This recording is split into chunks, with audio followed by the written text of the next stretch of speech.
Hello, my name is Max Fosh. I'm a YouTuber and comedian, and this is my business plan. So, first things first, me. That is a picture of me with red tape over my forehead. I could have chosen a better picture, but I thought that was the best that instilled me. There are 6 different ways in which I make money. Some of them I make more money from, some of them I make less. But I'm gonna take you through each one, starting with the biggest income stream, which is brand deals. Now, brand deals are very, very important to my business plan and my existence on YouTube. Brand deals are specifically the 60-second integrations within a video in which I will talk about a brand and the various different products that they offer. This has been something that I've been doing probably for the last 5 or 6 years, and it has become the largest part of my business model. Brand deals are very, very important to me. I try and make sure that there is a brand deal on every single video. The reason for that is because the brand deals ostensibly pay for the creative idea. Some of my videos are very expensive, some of them are less expensive, but it means having a brand deal on every one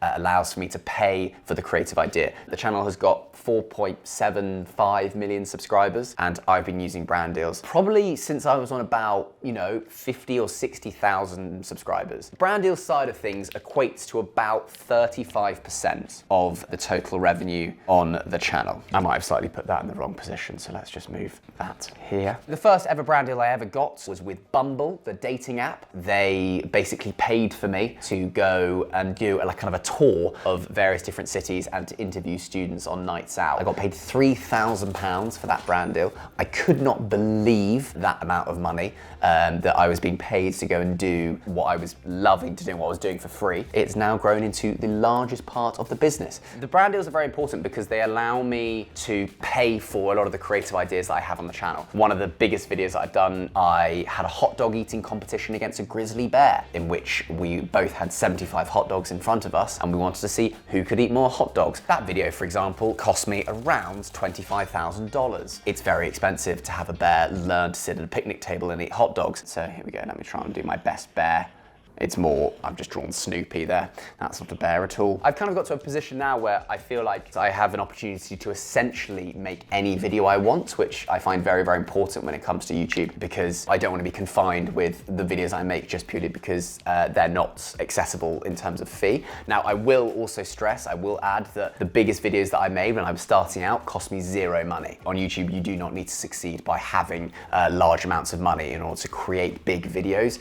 One of the biggest videos I've ever made was when I technically became the richest man in the world for 7 minutes. That total video cost me £50 to make. I would say that, money can help when it comes to creative ideas, but it's definitely not the be all and end all. And if you are a creator that wants to start out, you do not need lots and lots of money in order to start your YouTube channel. These brand deals are also kind of known as integrations. When you often hear about YouTubers talking about integrations, that's what they're talking about. The integrations that I have are normally 60 seconds. I have also done 2 videos which have kind of been one-off videos, and that's when the brand will ask for a dedicated YouTube video. I've only done 2 of those particular brand deals. One of them was for Amazon. I do them very rarely because I don't like giving brands a creative control over the video. One thing that I am very, very happy with is that I still get creative control. The brands do not pay to dictate the type of video, which is the most important thing for me. So that is a big, big plus of doing integrations and brand deals of this nature. Moving on to the next part of my business, which comes from YouTube AdSense, which kind of does go hand in hand with brand deals. YouTube AdSense equates to 15%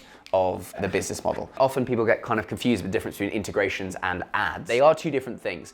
One of them is sourced by me and the team, and the other one is sourced by YouTube. So these are adverts that play before and during videos when you're watching on YouTube. The ones you can either skip the ad or they're 30 seconds, which you can't skip. That is something called AdSense that we get paid by Google. So Google go out and do those ad deals with the various different brands. So this is mainly driven by Google here. Google go out and they get these ads to be playing before the video, and then we get a percentage of that ad revenue. What's very interesting is the amount you get paid with your AdSense depends on who and where your audience are. So if you have an audience that are in a country and they might have a high amount of purchasing power, somewhere like the US or Scandinavia, you get paid high amounts of CPM, as it's called. But if your audience is in a part of the world where they might not have as much purchasing power, then your CPM will be lower. That's because YouTube understands that the advert that's being served to somebody will have different effects depending on who they are. As a result, if your audience is based in a place like India, for example, your CPM will be lower. But that essentially boils down to how much money you get paid per 1,000 views. Now, because I'm in the kind of entertainment niche, my audience is very broad. If your audience is more directed or focused, your CPMs are often higher because the ads that can be played to them are more targeted. And so I have a relatively low CPM. The amount that I get paid equates to about $3 per 1,000 views. That is much, much lower than some other creators that I talk to. I think if you work in areas such as the golf or home improvement or family, those channels often get much higher CPMs because they know the people who are watching them are more likely to spend money on equipment, on golf equipment, on baby equipment. YouTube is fantastic at paying their creators. I think over the last few years, they've paid over $100 billion to YouTubers and creators on the platform, which is why creators themselves love working with YouTube. And you see a lot of short form creators on TikTok, on Instagram, all trying to funnel their audience into long form, because that's where ostensibly you can make the most amount of money. Often creators talk about videos not being monetized. My content is relatively family friendly, and so I make sure that every video is accessible to all and therefore can get monetized. But as a result, this equates to about 15% of my income when it comes to YouTube. Now, you can't just start on YouTube and immediately get paid AdSense. YouTube has various different requirements that you need to hit in order to become monetized. Now, I've actually forgotten what those requirements are because I was monetized in 2019. This is when I first started making my first little bit of money from YouTube. Back then it was, £1 or £2 for each video, so it wasn't very much. But 2019 was when I became monetized. Since then, I've had various different videos perform quite well, and so I've been paid well for some of those videos. I think the most amount I've ever been paid for a video was my Welcome to Luton video, in which I got paid $37,000 for that video. Now, if you think that video has got 17 million views, and it showcases that the CPM on that was relatively low, because 17 million views means that the CPM was around, $2.5. If it was $10, I could have been paid $170,000. It showcases it wildly fluctuates between how much you can get paid per video. It's worth noting that that 37,000 isn't an exact number. It's around that amount that I got paid for that particular video. Currently, the YouTube channel has got 4.75 million subscribers. I've had a total of, I'm not really sure what it is, but 1.3 billion views on the channel. Those aren't all long form views, so you can't really extrapolate out 1.3 billion times by $3 CPM to work out the amount of money I've made. No, a lot of those views come from shorts. You do get paid for short form content on YouTube, but it's much, much smaller. You might get a CPM of maybe, 11 cents, 12 cents. So shorts is different. Shorts, you can have a CPM of about 12 cents per 1,000 views. You get paid much, much less for shorts because there's less time for adverts to be played to the audience, and so that makes sense. Ultimately though, YouTube is fantastic, and that's kind of, they're definitely the industry leader on being able to pay creators for the videos that they make, which is why so many creators want to sit on YouTube, and why, in my opinion, YouTube is the best social media platform. We've done AdSense. Next up, it's second in the percentage stakes, but that's presenting. That is also 15%. Presenting equates to all presenting that I will do for brands externally of my YouTube channel. So that equates to 15% here. This is, as I like to call it, turn up and do it. This is presenting that I will do, or brand work that I will do, in which I'm not really involved in the creative at all, but I am merely a kind of a presenter for hire to turn up, to either deliver the lines or to add comedy into the situation, and then it will often sit on the brand's channels. The pros of this is that my time is very much, I turn up and I leave, whereas with YouTube it can be like an ongoing situation of constantly having to edit and tweak and tinker. But with presenting, it's a day rate that I set, it's how much I get paid for that day rate, and whether the brand wants to pay for that day rate, then they can, but if not, then I don't do it. I do maybe across the year, I'll probably do 1.5 every month. So this normally accounts to about 16 jobs every year, and that equates to 15% of the business plan. The great thing about this side of things as well is it allows me to have cool experiences. I'm a big fan of golf, so let me do a little golf ball there. I was recently hired to present at the Genesis Scottish Open. I went there and presented there for the day and got to play golf as well. So I was paid to do something that I really enjoy doing generally. The pros of that are, you know, it's a day rate. I can get in, I get out. I have no control over the edit, which is often quite nice because once you filmed it, you can kind of wash your hands of the situation. The negative side of things, that is that, you know, I don't have the creative control over it. Sometimes there are things that I think could improve the content, but often the marketing manager or the creative side are very happy and they want to really hit some key performance indicators, or they want to hit certain things in their messaging. So I've got to then make sure I do that. It's a nice way of me being able to mix up the kind of content that I do and mix up the days that I have. I would love to do more presenting work, but there is one pitfall of it, which is that it often can get in the way of the YouTube side of things and the YouTube videos. They often clash in terms of the timing and the dates. There are videos that I make where we're kind of at the behest of somebody else to make it happen, whether that be the weather or the availability of somebody else. And so often I give myself windows in order to shoot YouTube videos. The presenter side of things, because they need to lock in a date early doors, it means that I often kind of get squeezed out for time to do the actual videos. Now, it's very important that you don't do too many of these presenting jobs, because one thing that I'm a big advocate of is that often with creators, that as you get bigger viewership, you get more opportunities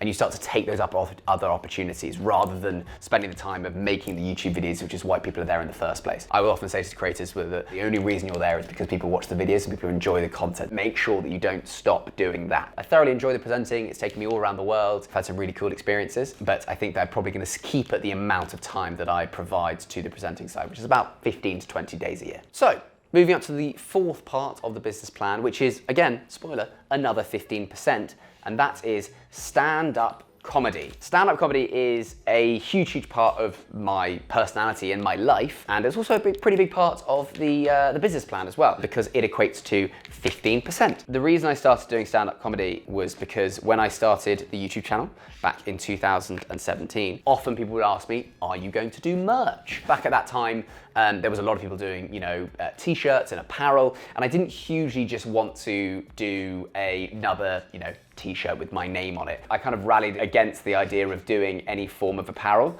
mainly because I thought that the audience weren't going to hugely resonate with that. So as a result, I decided to do comedy. And let me draw a little microphone here there we go, there's the microphone. The reason I did stand-up comedy, or started stand-up comedy, was because I thought it would be a slight change, a slight difference from doing normal merch. I started writing my first ever stand-up comedy show in 2019, and I went on tour with my first show, Social Butterfly, in 2021. I did a tour around the UK. I did maybe 15, 20 shows with Social Butterfly, and I finished it up at the London Palladium, which was a venue that I kind of gone to for years and was in the West End and is a real kind of bucket list venue for me. So I finished that tour with Social Butterfly in 2021. But since 2021, the channel has grown kind of exponentially. From about 2021 to last year, the channel grew from about 1 million subscribers to 3.5, 4 million subscribers. So with that growth, I wanted to do a new tour and a new show. So that's where Loophole came in. The Max Fosh Loophole World-ish tour. World-ish because it basically was just NATO countries. Now, the World-ish tour was a big part of my year last year. I wrote a show with a great friend of mine, Ed, about a loophole that I discovered that I wanted to show the world and tell the world about. I went on tour with that, but this time I went across the globe. I did approximately, I think I did about 75 shows in, I think, about 15 different countries. And I sold about 50,000 tickets to this tour. It took me 5 or 6 months to complete. It was incredibly grueling, but rewarding at the same time. I was kind of going back to back to back with flights every single day. We're doing a new show, sometimes 2 shows a day, a matinee and an evening performance if we'd sold well. It was a real great experience for me to stand on stage and in front of the audience that watches the videos online in person. You get a real immediacy with the reaction that you wouldn't normally get on YouTube. Often the reaction you get on YouTube is in the comments or in the likes, and you know, it's very hard to quantify that those are actual people. And so doing a show and doing a tour meant that I was able to meet loads of people around the world and it was just incredibly, it was a cathartic experience. It was an enjoyable experience to be able to meet and perform to people in person. There were some great shows. I managed to do the Hammersmith Apollo and sell out the Hammersmith Apollo, which was, you know, a dream come true. I used to grow up watching Live at the Apollo on telly, and so to do a show at the Hammersmith Apollo was kind of very much a dream come true. That's 3,500 people. That was the highs. There was also some lows. For example, I did a show in Fort Lauderdale, Florida, in which I sold 107 tickets. The venue was a capacity of 1,200 seats. It was a tough day. So, you know, there were some real highs and lows when it comes to the stand-up, but as a result, that equates to 15% of the business plan. I don't think I'm gonna be doing a show again anytime soon, purely because it's incredibly time intense. It's a lot of traveling and is something that really, really takes it out of you. So the time intensity and just the intensity of touring just generally was something that I probably don't want to repeat, especially because it takes away time from being able to make YouTube videos. In 2024, I published fewer videos, as you might have noticed, because I was on tour for most of that time. And I want to make sure I get back to the reason why people are buying tickets is because they watch the YouTube videos. Either way, stand-up is a huge part of my identity. I love stand-up. I watch a lot of stand-up, and I'm always thinking of new ideas for new shows. And so I'd like, you know, Loophole was a great experience, and like something I could tick off the bucket list. A nice little bucket that I've kind of ticked off. Here we go. There's my 3D bucket. Very good. Tick it off the bucket list. There was one interesting thing about touring, which is the economics of touring and the economics of stand-up that I didn't really realize when before I did it. From the outset, I sold approximately 50,000 tickets at an average of, you know, £30 a ticket, and you can very quickly do the maths. That was not the amount that I took home, far from it. There is a huge variety. There's kind of a touring circus of individuals that need to be paid. The venues get a percentage, and so kind of before you've even gone on stage, these are rough back of the napkin numbers, so don't hold me to it. But for example, you need to take 20% out from VAT immediately from your revenue. The venues then take a percentage just to perform at the venues. That can vary wildly, but you know, it averages around 35–40% in some places. Then you've got the various different visa fees that you've got. You've got to pay all of your touring staff. You've got taxes in everyone. Often before you even stood on stage, you couldn't, like 60, 65, 70% of that money has already gone. That's already been paid elsewhere. I managed to make some money from Loophole, but you know, it's not quite the large revenue number that you might see at the bottom of the spreadsheet. We're now getting to the back end of the business plan and kind of the final little bits and bobs, and the penultimate income stream is investments. Now, investments equate for 12.5% of the amount of money that I make in the business. With my investing, I don't remove any money out of those investments. I've invested in various things and I'm going to hold them there. Now, the investments aren't particularly exciting. There are a variety of different index funds, you know, that track the S&P 500 as well as the FTSE. So we've got index funds. I also invest in things like gold as well, which is, you know, been, I think, a pretty safe bet over the last few years. But as a result, as I said, I don't take any dividends. I don't take any money out of the investments because I want to make sure that I'm holding this for a long-term solution. I don't have huge ideas about what I want to do with the money that I have invested, but I want to make sure that it's there. Often with the YouTube channel, if I wanted to really invest back into the channel and put a lot of capital back in, then I can. But the investment also is kind of a little bit of a rainy day fund as well. I think it's important to have this both in your personal life and also in your business. So I have a rainy day fund with the investments to make sure that if something was to happen, I couldn't work for a few months. I would make sure that the people that work within the company still had secure jobs. So I want to make sure that job security is as strong as it can be. I have to say, I don't do the investing. I don't know very much at all. I didn't know what an index fund was. I thought it was just for your fingers. That is done for me by a company that do a very good job, and we have a meeting once a year, a very important meeting where we sit down and we talk about things that I have no idea and don't understand them at all. I kind of leave that to other people to do, but it's an important part of the business and, you know, a nice little safety net if I ever need it. I'll do a little bit of a safety net here. Here's my little safety net with all the money in there. Very artistic. realistic. Now, as I said, for this investment, there are people who do it for me, whose job is it full time to optimize the most that they can get in returns. And I have that in various other parts of the business as well. I have, accountants, and accountancy is very, very important for my business to make sure that I'm paying the right amount of tax. So therefore I can divvy it away within the investments. So I make sure that I've got that pot of money to pay for my tax at the end of the year. Now, for me, I have some accountants that I like working with. For you, it completely depends what's best for you. Obviously, QuickBooks can be something that's very, very good for you if you're just starting out. But with my accountancy, there's various different things that you need to think about, such as withholding tax in various different territories when I'm on tour. And so I kind of find it best if I have an individual accountant for that. So if you are just starting out, you want something much more simple, QuickBooks is very, very good. Although they do have an absolute cornucopia of different services that you can use because they are very, very good. Now, the final way that I make money in the business is quite unique, but it is brand consultancy. Now, this equates for 7.5% of the revenue in the company. Now, brand consultancy is something that is quite rare for me that I do. I don't do it very often. I might do it like 2 or 3 times a year, but I'm on retainer with a few brands in order to, constantly give some feedback on things that, I think that they can perform better in, or things that I think they're doing wrong. I'm relatively unique positioned in the fact that I understand social media, I think, quite well. And so brands want to tap into that and understand as best as they can. That is a lot of kind of meetings. It's sat rounds with, people in suits. There's a lot of very important people in suits who kind of like sit in these meetings, and they like to ask me questions. So here we go. Here's my best suit drawing. Look at that suit, look at those trousers, and then a tie, nice at the top there. So I sit and talk to these men and women in suits and tell them that they should be doing this and they should be doing this. It pays quite well, which is very, very nice. I only try and do this, as I said, like 3 or 5 days a year. Again, I don't want it to take up too much time from making the YouTube videos. I think that's a very, very important part because it means that I can also build relationships outside of YouTube. I don't know what this job is going to be like in 10 years. I don't know whether I'm going to have the energy to keep making videos. And so it's good for me that I'm building my my little black book outside of YouTube, so that if I do want to